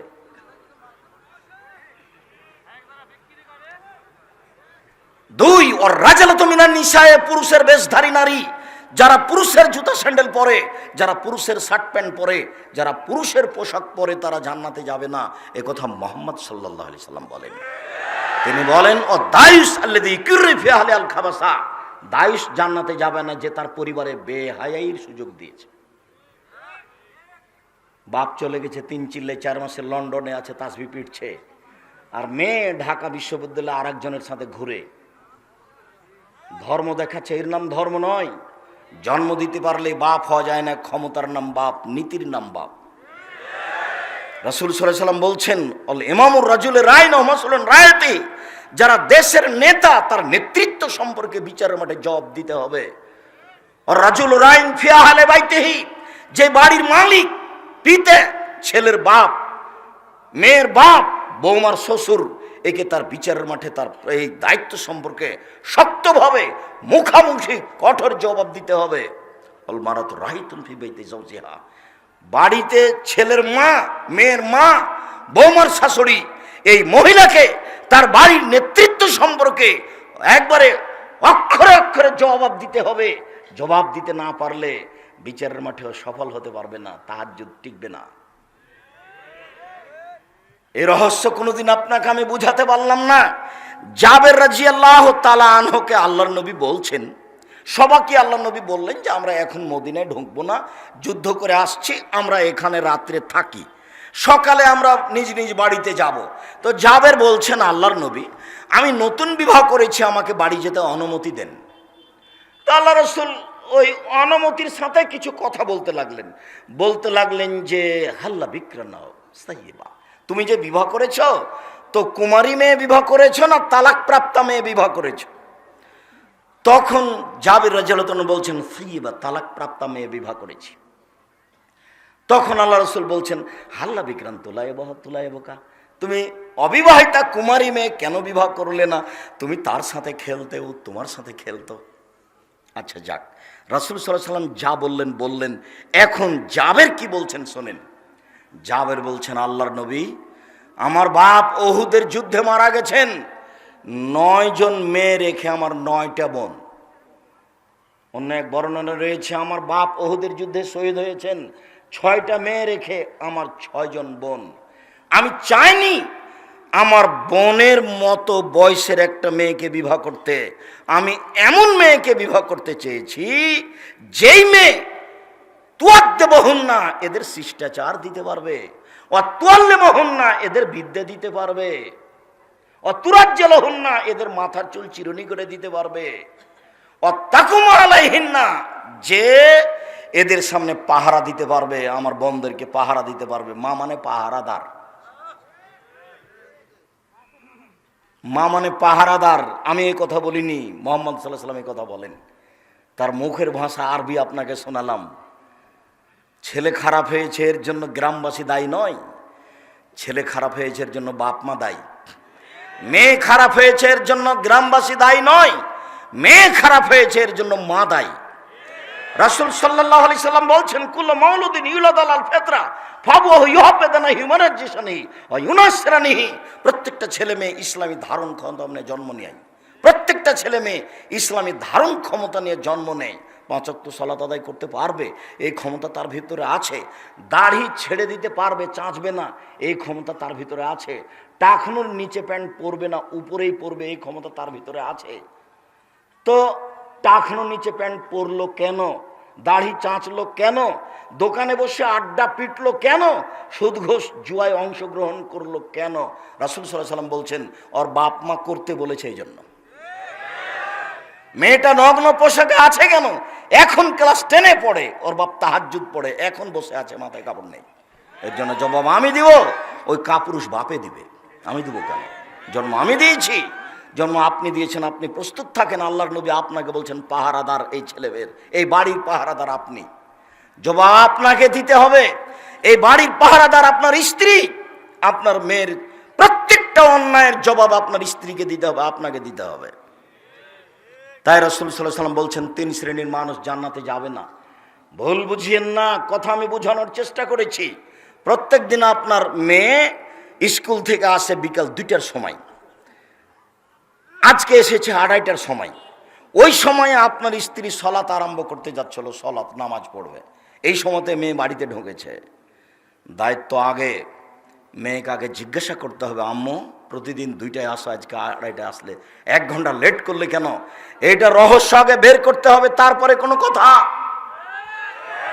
এটা অক্ষরে অক্ষরে প্রকাশ করতে হবে, বুঝতে হবে, জানতে হবে। তার নাম মা। মায়ের কারণে এই সংসার, এই পরিবার ভুল পথে গেছে, বাপের কারণেই এই সংসার, এই পরিবার ভুল পথে গেছে। বলছিলাম সম্মানিত দিনী ভাই বোন, মহান আল্লাহ বলেন ওয়াকারনা ফি বুয়ুতিকুন্না ওয়ালা তাবাররাজনা তাবাররুজাল জাহিলিয়াতিল উলা। হে মুসলিম মহিলা, তোমরা বাড়িতে থাকো। বন্যতার যুগে, বর্বরতার যুগে, অসভ্যতার যুগে নারীরা যেভাবে প্রদর্শনে দিয়ে চলতো, নিজেকে দেখিয়ে চলতো, এভাবে তোমরা চলো না। এটা আল্লাহর আদেশ। যারা এভাবে চলছে রাস্তাঘাটে, কলেজ মাঠে, যে কোনো জায়গায়, এরা আল্লাহর কথাকে অমান্য করে চলেছে। এটা আল্লাহর আদেশ। আল্লাহ তাআলা বলেন ইয়া আইয়ুহান নবী কুল্লি আজওয়াজিকা ওয়া বানাতিকা ওয়া নিসাইল মুসলিমিন আন ইউদনিনা আলাইহিন্না মিন জালাবিবিহিন্না। পৃথিবীর মুসলিম পুরুষ শুনে রেখো, তোমাদের স্ত্রী, তোমাদের মেয়ে, মুহাম্মদ সাল্লাল্লাহু আলাইহি সাল্লাম আপনার মেয়ে, আপনার স্ত্রী, এরা যখন বাড়ি থেকে বের হবে তখন ইসলামী পোশাক পরে বাড়ি থেকে বের হবে। এটা আল্লাহর আদেশ। বাইরে যাওয়া লাগতে পারে, মেডিকেলে, হাসপাতালে যাওয়া লাগতে পারে, আত্মীয় স্বজনের বাড়ি যাওয়া লাগতে পারে কারণবশত, তখন ইসলামী পোশাক পরে বের হতে হবে। উম্মু আতিয়া রাদিয়াল্লাহু তাআলা আনহা বলেন রাসূল সাল্লাল্লাহু আলাইহি সাল্লাম আদেশ করলেন উমিরনা নুখরিজাল হুইয়াজ ওয়া জাওয়াতিল খুদুরে ইয়াউমাল ইদাইন ইলাল মুসাল্লা। আল্লাহর নবী আমাদেরকে খোলা অর্ডার করে দিলেন, শোনো, সব মহিলাকে ঈদের মাঠে যেতে হবে। ভালো মহিলাকে ঈদের মাঠে তো যেতে হবে, হবেই।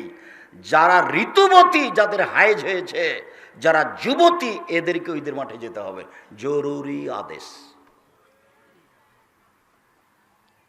উম্মু আতিয়া বলছেন, আরো কথা তিনি বললেন, এসাদনা জামাতাল মুসলিমিনা দাওয়াতাহুম ওই কাব্বিরনা মান নাস।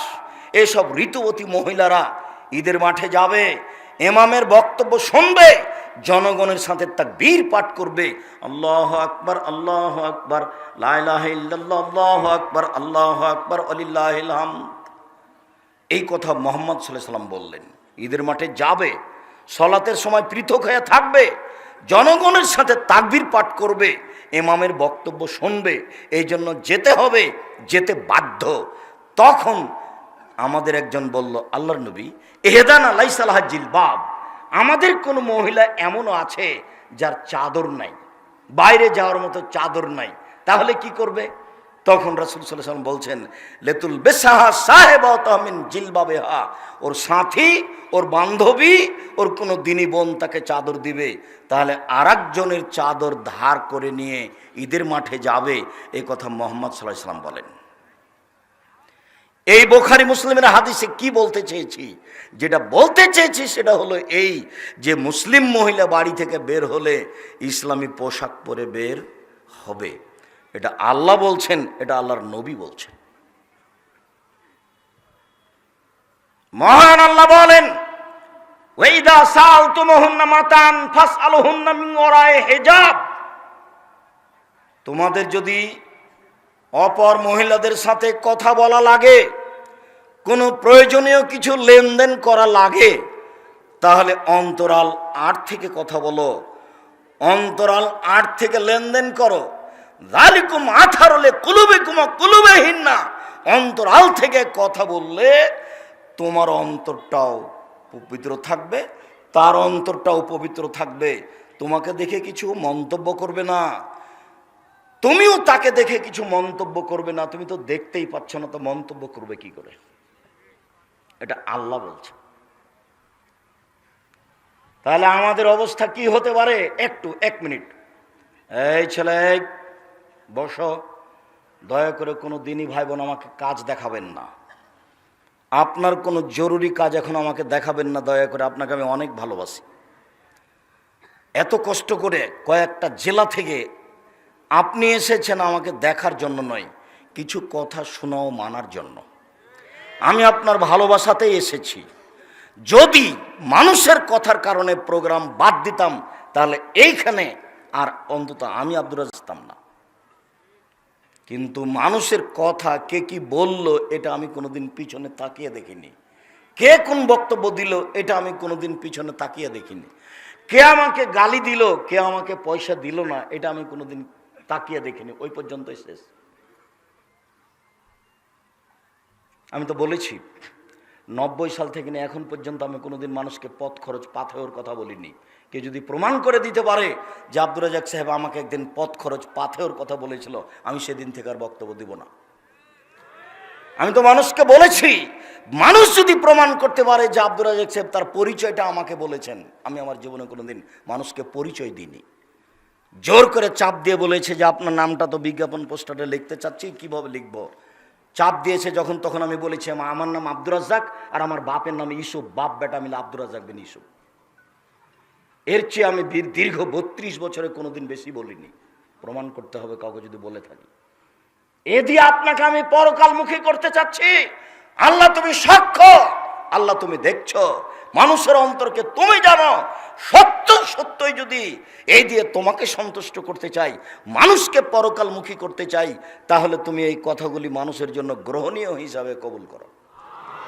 মানুষ যেন এইসব কথা মেনে চলার চেষ্টা করে, এটাই তোমার কাছে আশা। ইন্নাকা আলা কুল্লি শাইইন কাদির, তুমি সব কিছু করতে পারো, ক্ষমতাধর তুমি, আজিজ তুমি, পরাক্রমশালী, তোমাকে কেউ ঠেকাতে পারে না। কাবি শক্তিশালী তুমি, ফাআলুল লিমা ইউরিদ, যা ইচ্ছে তাই তুমি করতে পারো।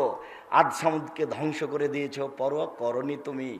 ফেরাউনকে ডুবিয়ে দিয়েছো, পরোয়া করনি তুমি। লূত আলাইহিস সালামের খারাপ সম্প্রদায়কে ধ্বংস মাটির নিচে ডুবিয়ে দিয়েছো, পরোয়া করনি তুমি। তুমি বড় শক্তিশালী, তুমি সব কিছু করতে পারো। তোমার দরবারে ভিক্ষা কামনা করছি, তুমি আমাদের কথাগুলিকে জাতির জন্য গ্রহণীয় করো। সম্মানিত দিনী ভাই বোন, বলছিলাম অন্তরাল আট থেকে যদি নারীদের সাথে কথা বলেন, তাহলে আপনার অন্তর পবিত্র থাকবে। এইটা বলতে গিয়ে একটা কথা বলি। আল্লাহর নবী এতেকাফে ছিলেন। আল্লাহর নবী এতেকাফে ছিলেন, তখন তার স্ত্রী সাফিয়া রাদিয়াল্লাহু তাআলা আনহা আল্লাহ রাসূলের কাছে আসলেন একটু দেখাশোনা করার জন্য, পরামর্শের জন্য। তো সাফিয়া তখন তার স্বামীর সাথে কথা বললেন। এবার সাফিয়া রাদিয়াল্লাহু তাআলা আনহা উঠে চলে যাচ্ছেন বাড়ির দিকে। তো আল্লাহ রাসূলও সাথে সাথে স্ত্রীর সাথে সাথে মসজিদের বাহির দরজার দিকে আগিয়ে গেলেন। দুইজন মানুষ চোখে পড়ল। চট করে আল্লাহ রাসূল বলছেন, এই শোনো, ইনি আমার স্ত্রী। তখন সাহাবী দুজন বলছেন, সুবহানাল্লাহ, আপনি এই কথা বললেন কেন? আপনি কি মনে করছেন যে আমরা মনে করব এই মহিলাটা বা কে? এই মহিলা কেন রাসূলের কাছে আসলো? খারাপ সম্পর্ক নাকি? এইটা কি আমরা মনে করব? সুবহানাল্লাহ, আপনি এটা মনে করলেন কেন? তখন আল্লাহ রাসূল বলছেন, শোনো, শয়তান যেন তোমাদের অন্তরে চলতে না পারে, এটা আমি বন্ধ করে দিলাম। আমি যদি না বলে দিতাম যে এটা আমার স্ত্রী, তাহলে তোমরা বাড়ির দিকে হাঁটতে আর বলতে, এটা যে কে, মহিলাটা যে কে, এইভাবে একাই মহিলা আসলো কেন, রাসূলের সাথে তার কি সম্পর্ক? এই শয়তান তোমাদেরকে বোকা বানিয়ে দিত। শয়তান যেন বোকা বানাতে না পারে, সেই জন্য আমি বলে দিলাম এটা আমার স্ত্রী সাফিয়া। শয়তানকে সুযোগ দিলে ইমান আমান হারিয়ে যাবে, এ কথাই ঠিক। শয়তান ভিতরে চলতে পারে। শয়তানকে যখন আল্লাহ বললেন সরে যা, তুই হচ্ছি রাজিম, বিতাড়িত হয়, এখান থেকে চলে যা। তখন শয়তান বলছে, চলে যাব বটে, কয়েকটা সুযোগ দিতে হবে। এক, কিয়ামত পর্যন্ত বাঁচতে চাই, কোনোদিন যেন মরণ না হয়। ইবলিস বলছে। তা আল্লাহ বলেন, আচ্ছা ঠিক আছে। তখন ইবলিস বলছে, তোমার সম্মানের কসম, তোমার মর্যাদার কসম, তোমার ইজ্জতের কসম। ইবলিস বলছে, আমি আদম সন্তানকে জাহান্নামে নিয়ে গিয়েই ছাড়ব, আমি ওকে ভ্রান্ত করেই ছাড়ব। আমি কেন একাই জাহান্নামে চলে যাব? আপনার রহমত থেকে চলে গেলাম, আমি একাই চলে যাব? আদমের ছেলে মেয়েকে জাহান্নামে নিয়েই যাব, ওদের ভ্রান্ত করেই ছাড়ব। তখন আল্লাহ বলছেন, ইবলিস শোনো, আমার মর্যাদার কসম, আমার ইজ্জতের কসম, আমার সম্মানের কসম, মনে রেখো ইবলিস, আদম সন্তান যতবার ক্ষমা চাইবে আমি ততবার মাফ করে দিব। আদম সন্তান যতবার ক্ষমা চাইবে ততবার আমি মাফ করে দিব। আনাস রাদিয়াল্লাহু তাআলা আনহু বলেন, রাসূল সাল্লাল্লাহু আলাইহি ওয়াসাল্লাম বলেছেন, ইয়া ইবনে আদম, আদমের ছেলে মেয়ে শোনো, লাউ বালাগাত যুনুবুকা আনানাস সামায়ে, তোমার পাপ বেশি হতে হতে যদি আকাশে লেগে যায়, ফাস্তাগফিরতানি, এরপরে যদি তুমি আমার কাছে ক্ষমা চাও, গাফারতু লাকা ওয়া লা উবালি, আমি তোমাকে ক্ষমা করে দিব, আমি পরোয়া করি না তুমি কত বড় পাপী। আদম সন্তান শোনো, আমি পরোয়া করি না তুমি কত বড় পাপী। আদম সন্তান শোনো, আমি পরোয়া করি না তুমি কত বড় পাপী। তুমি আমার কাছে ক্ষমা চাইলে আমি ক্ষমা করে দিব। সম্মানিত দিনী ভাই বোন, এই ছেলে যারা কাজ করছে তাদের কাজ করতে দাও, তুমি মুখ খুলো না। আর আশেপাশ থেকে কোনো বাচ্চা ছেলেকে উঠতে দিবেন না। খুব শক্ত হয়ে খেয়াল করে বসে থাকবেন, কোনো সময় কথাকে অবমাননা করার চেষ্টা করবেন না। আমি আপনার জন্য এসেছি। বিচারের মাঠে আল্লাহ তাআলা উপস্থিত হবেন আমাদের সামনে। পুরুষ নারী, হিন্দু মুসলমান বৌদ্ধ খ্রিস্টান সব থাকবে। আল্লাহ তাআলা আমাদের সামনে এসে বলবেন, ইয়া ইবনে আদম, লা আতাইতানি বিকুরাবিলার যে খাতায়া সুম্মা লাকিতানি লা তুশরিক বি শাইআ লা আতাইতুকা বিকুরাবিহা মাগফিরা। আদম সন্তান শুনে রেখো, আজ বিচারের মাঠে উপস্থিত হয়েছ, যেই পরিমাণ পাপ নিয়ে উপস্থিত হয়েছ সেই পরিমাণ আমি ক্ষমা নিয়ে উপস্থিত হয়েছি। তোমার যেই পরিমাণ পাপ আমার সেই পরিমাণ ক্ষমা, তোমার যেই পরিমাণ পাপ আমার সেই পরিমাণ ক্ষমা। তোমার পাপ যত আমার ক্ষমা তত, তোমার পাপ যত আমার ক্ষমা তত। যদি শিরক না করে থাকো, শিরক ব্যতীত আমি সব পাপ ক্ষমা করে দেব। কাজেই ইবলিস আপনাকে ঠগিয়ে সফলতা অর্জন করতে পারবে না যদি আপনি আল্লাহকে বলতে পারেন। তাহলে আল্লাহর নবী বলছেন, কুল্লু বানি আদম খাত্তা, আদম সন্তানই পাপী, আদমের ছেলে মেয়ে পাপী। ও খায়রু খাত্তাইনাত তাওয়াবুন, সবচেয়ে ভালো পাপী ওই যে পাপ করার পরে আল্লাহকে বলে ভুল হয়েছে, মাফ করো, আস্তাগফিরুল্লাহ ওয়া আতুবু ইলাইহি বলে। মহান আল্লাহ বলেন, অকুল্লিল মুমিনাত ইয়াগদুদনা মিন আবসারিহিন্না ওয়া ইয়াহফাজনা ফুরুজাহুন্না ওয়া লা ইউবদিনা যিনাতাহুন্না ইল্লা লিবুলাতিহিন্না। মুহাম্মদ সাল্লাল্লাহু আলাইহি সাল্লাম, আপনি পৃথিবীর মুমিন নারীদেরকে বলে দেন তারা যেন তাদের চক্ষুকে নিচু করে চলে। মহিলাদেরকে আল্লাহ পর্দা করে চলার জন্য বলছে। এই মেয়ে, এই শোনো, কথা বলছো কেন? তোমাকেই তো বলছি। উপস্থিত বৈঠকের মুসলিম বোন, আর একজন গায়ের ওপর দিয়ে চড়ে চলে গেলে আপনি মুখ খুলবেন না, চুপচাপ থাকেন, এক খেয়ালে চেয়ে থাকবেন।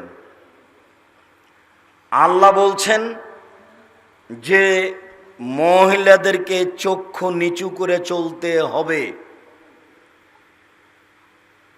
ওয়াহফাজনা ফুরুজাহুন্না, লজ্জা স্থানকে হেফাজতে রাখতে হবে, বিলিয়ে দিতে হবে না। এই কথাটার সাথে একটু পরে একটা কথা আসবে, ঢং ঢং করে এসেছো, ঢং ঢং করে চলে যায়ও না। ভদ্রতা বজায় রেখে শিক্ষিতা মেয়ের পরিচয় দিয়ে চুপচাপ বসে থাকো। মহান আল্লাহ বলছেন, আপনি বলে দেন ওরা যেন তাদের লজ্জা স্থানকে হেফাজতে রাখে। ওয়ালাইয়ুবদিনা যিনাতাহুন্না, তারা তাদের সৌন্দর্যকে যেন প্রকাশ না করে। এটা আল্লাহ বলছেন। তোমার সৌন্দর্যটা কি বলো তো, তুমি কি বুঝো? তুমি তো মনে করো চুলগুলো আমার খুব সুন্দর থাকবে, তাহলে বোঝা যাচ্ছে যে সুন্দর হওয়ার এটা দিক, তাহলে এটা ঢেকে রাখতে হবে। তুমি তো মনে করো যে আমি মুখে এই সেই লাগাবো, মানুষে দেখবে তোমাকে ভালো লাগে, তাহলে এইটা সুন্দরতা প্রকাশ করার একটা দিক। মেয়েদেরকে নখে, হাতের নখে এবং পায়ের নখে মেহেন্দি দিতে হবে, এ কথাই ঠিক।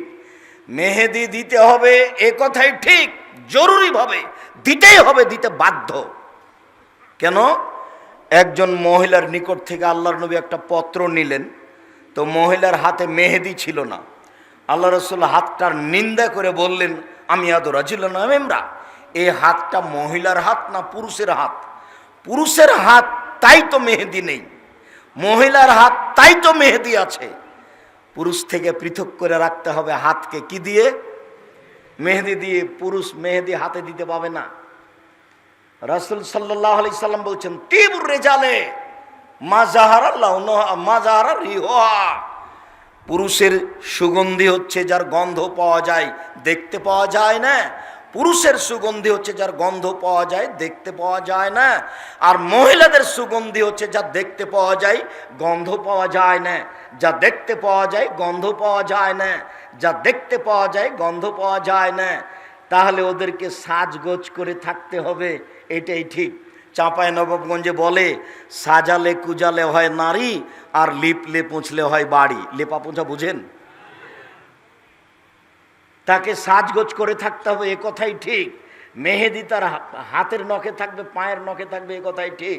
আব্দুর রাজ্জাক সাহেব, আমাদের এলাকাতে একটা কথা ছড়িয়ে আছে, আল্লাহর নবী দাড়িতে মেহেদি দিয়েছিলেন, সেই জন্য মহিলারা পায়ে মেহেদি দিতে পাবে না। কথাটা কেমন তা আমি আপনাকে বলি। কথা যদি তাই হয়, তাহলে আল্লাহর নবী বলেছেন, ঋতুবতী মহিলারা যখন ঋতু থেকে পবিত্র হবে, তখন সে লজ্জা স্থানে আতর ব্যবহার করবে। তো আতর তো আল্লাহর নবী দাড়িতে লাগিয়েছেন, এবার একটার সাথে আর একটা লাগাতে হবে না। আল্লাহর নবী মেহেদি দাড়িতে দিয়েছেন, দাড়ি পেকে গেলে মেহেদি দিয়ে দাড়ি লাল করতে হবে, এটাই সুন্নাত। সাদা রাখা যাবে না, এটাই সুন্নাত। এর অর্থ এই নয় যে এখন থেকে মেহেদি কোরআন মাজিদ হয়ে গেছে,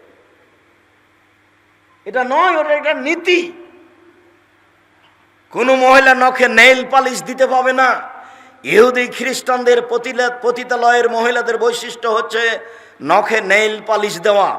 ইহুদি খ্রিস্টানদের পতিতালয়ের মেয়েদের বৈশিষ্ট্য হচ্ছে নখে নেইল পালিশ দেওয়া।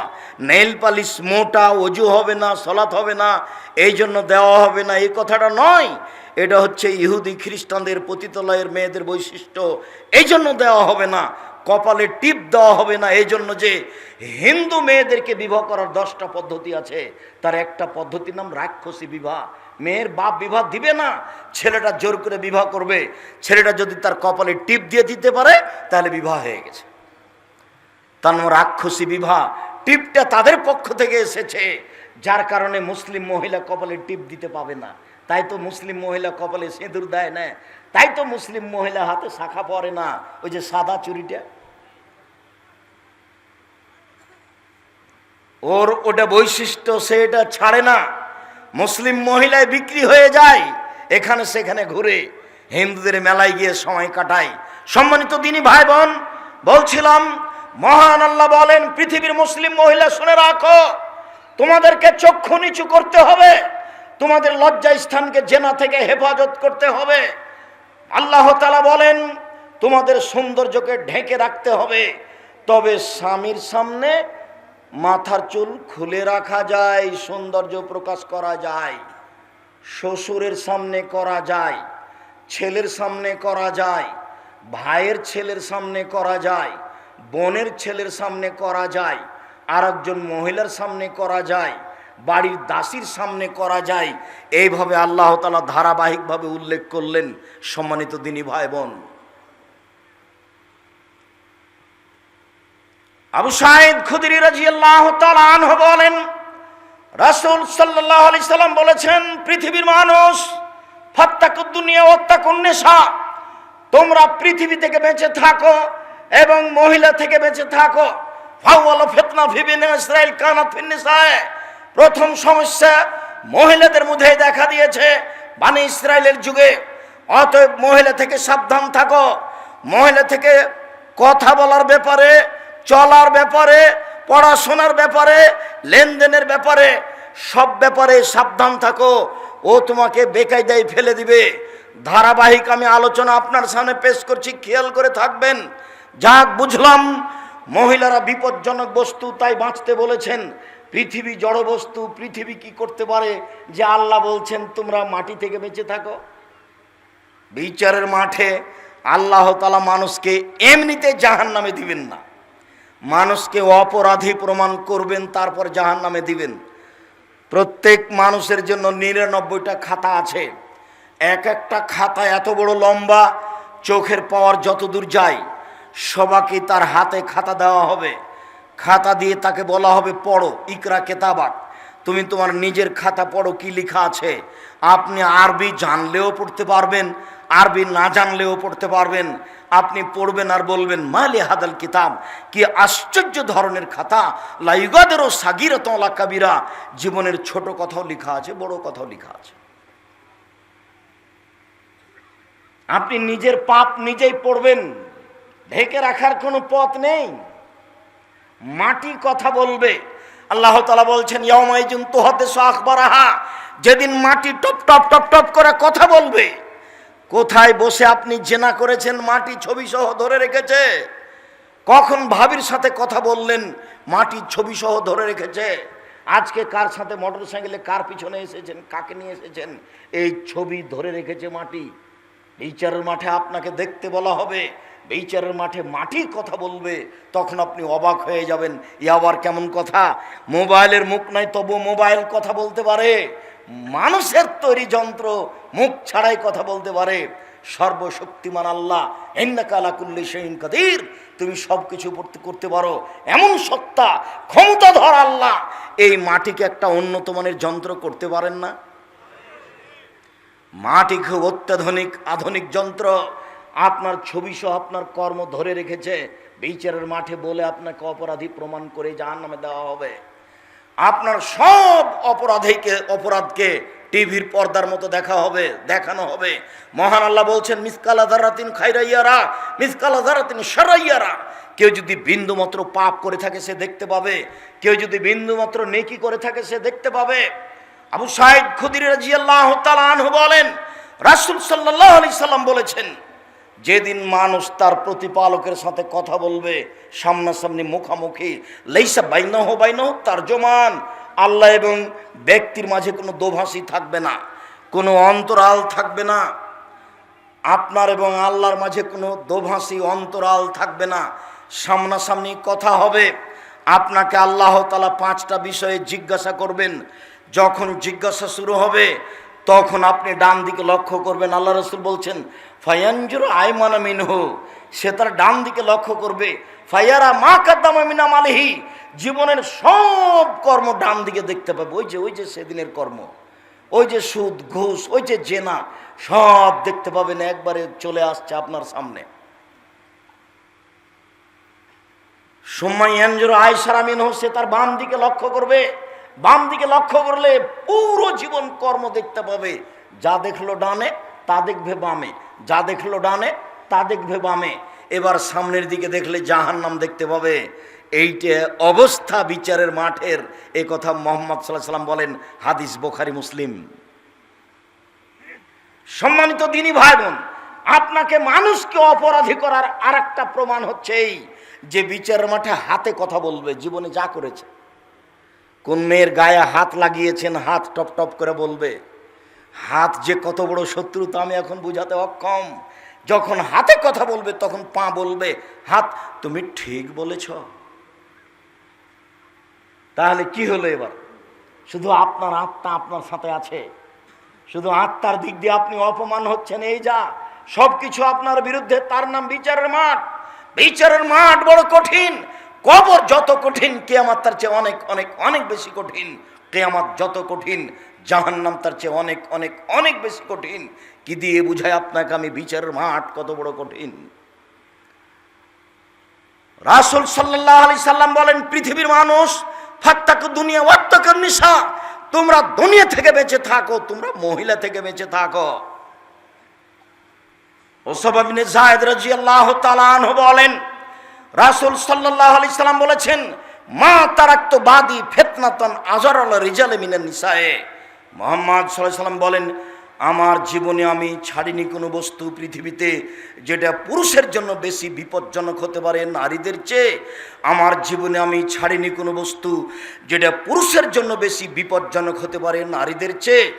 আমি ছাড়িনি কোনো বস্তু যেটা পুরুষের জন্য বিপজ্জনক হতে পারে নারীদের চেয়ে। নারী হচ্ছে পুরুষের জন্য সবচেয়ে বিপজ্জনক বস্তু। এই কথা মুহাম্মদ সাল্লাল্লাহু আলাইহি সাল্লাম বলেন, হাদিস বুখারী মুসলিম।